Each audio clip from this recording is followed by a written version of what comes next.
What's up, YouTube? Welcome to the Trumpet Dungeon. Jonathan here at Donalds Trumpets Vintage Horns. Did he say Donalds Trumpets? Whoa! You might not like me already, but I'll tell you one thing. It's not nefarious. My dad Donald, when he passed, God rest his soul, left me a lot of really cool vintage horns. So I created this channel in his honor to catalog these trumpets and cornets as they're slowly dispersed throughout the world, released back into the wild, and create a lasting memory for my dad in his honor. So welcome to my channel. If you like vintage brass, you better hurry up and click that subscribe button because there is a ton of content to be released and it'll get better over time. I'm telling you, I've only been into this about 5.5 months now. Thought trumpet was for nerds my whole entire life. Still do. But something magical happened along the way. When my dad passed, it was like this love that he held for the instrument was transferred to me. And I can honestly say I have gone nuts off the deep end for these things. I love it. So much fun. So, but let's jump into it today. We're going to be looking at this beauty right here, which is a Conn 56B, as in Bravo. Wow, look how small that bell is. That's so crazy. And you know, one of my first impressions when I grabbed this horn is the whole thing feels compact. I mean, it is tight and tiny. The Martin Committee has a kind of a tighter, compact feel to it, to me. But look at this. I mean, this thing is just much smaller. And also, too, the valves. Look at those valve casings. They're probably 75% smaller than the valve casings on the Martin Committee. And it does have a shorter stroke to it as well. One thing you'll know, too, if you're familiar with Conn, they had a 56B and a 58B model. They look pretty identical, except that this version right here, 56 versus the 58, has the knob to change from B flat to A, as opposed to having to change the slides out. So definitely a lot more convenient on that side. But yeah, the tight compactness of this horn, I mean, look at this right here. For this third valve slide, you don't even need a stopgap in there. And this is not the original finger ring.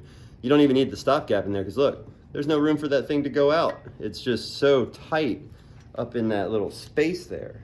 What the heck? But this trumpet is beautiful.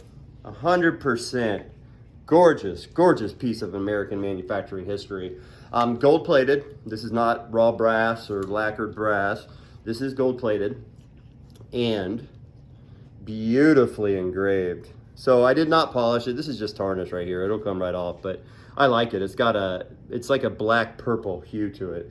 And that's up to the new owner if they want to polish it or not. But look at this engraving. It's kind of hard to show, but look at that. It goes all the way up through that, through the horn. It's just beautifully done. It's got like the flower look to it. That's pretty common for a lot of the Conn trumpets, but holy crap. Just immaculate engraving. Just a good horn overall. I mean, beautiful, beautiful trumpet. Oh, let's take a look at the valves. Always got to look at the valves. Oh, wow. Thanks, Dad. Just like every one of his horns. Just beautiful, beautiful, beautiful. There's a little wear on this one, but just really good shape overall.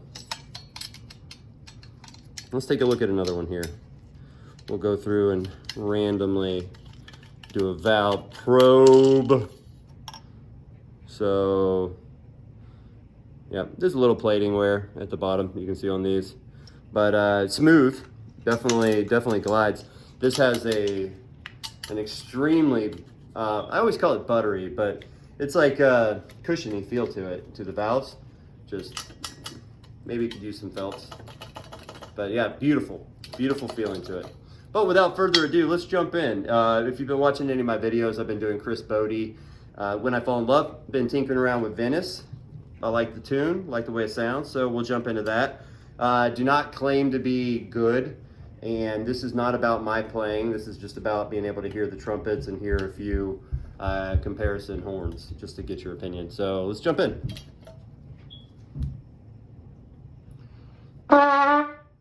It sound like a dying cow. Oh, had it in between the keys.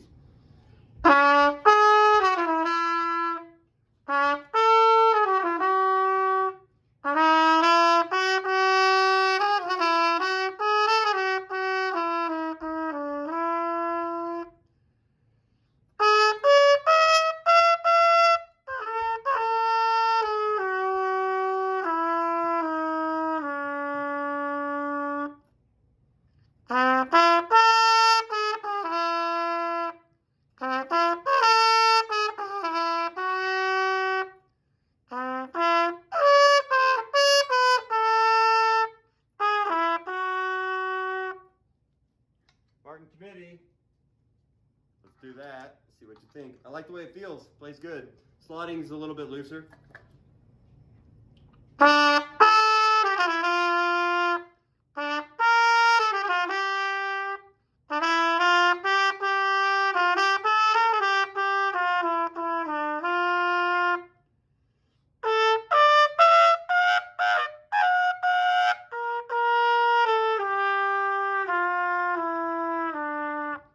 You definitely hit the higher notes easier on the Conn.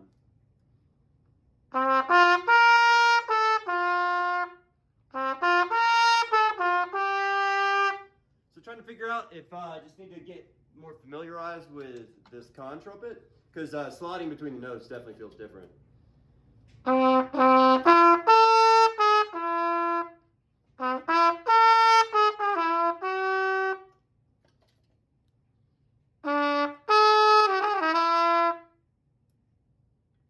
Key change.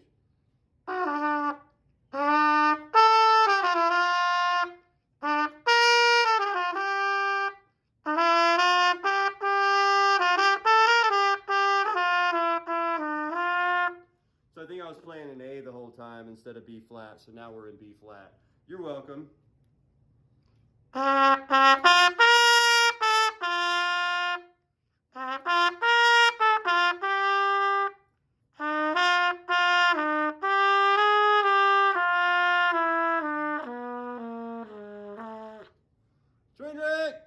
So, what do I think? If I had my choice of a daily horn, it would probably be the Martin Committee. Come on. I like that horn. And, but that's the one that I've chosen to play on too, so I might be a little bit biased to it. But this thing is beautiful. I mean, this is such a cool horn.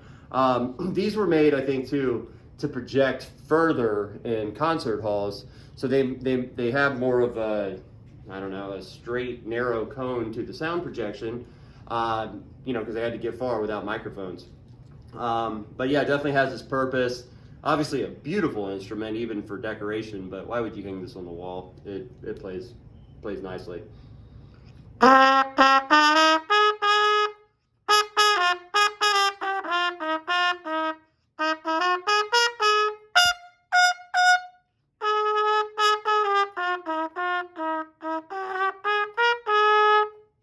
Yeah, so check it out. It'll be in your neighborhood soon. The Conn 56V, gold plated, beautiful horn, no dents on the horn, just good condition overall. It does have the aftermarket finger ring, but yeah, it's okay. Get over it. Yeah, so check it out. You'll see it soon. Thanks for joining. Thanks for watching the video. If you haven't subscribed by this point, shame on you, but do it. Come on. If you made it this far, you either like Jonathan or you like trumpets. I'd have to say you like trumpets, not Jonathan. But you made it this far, so let's do it. Let's make it happen. Thank you, and have a wonderful day.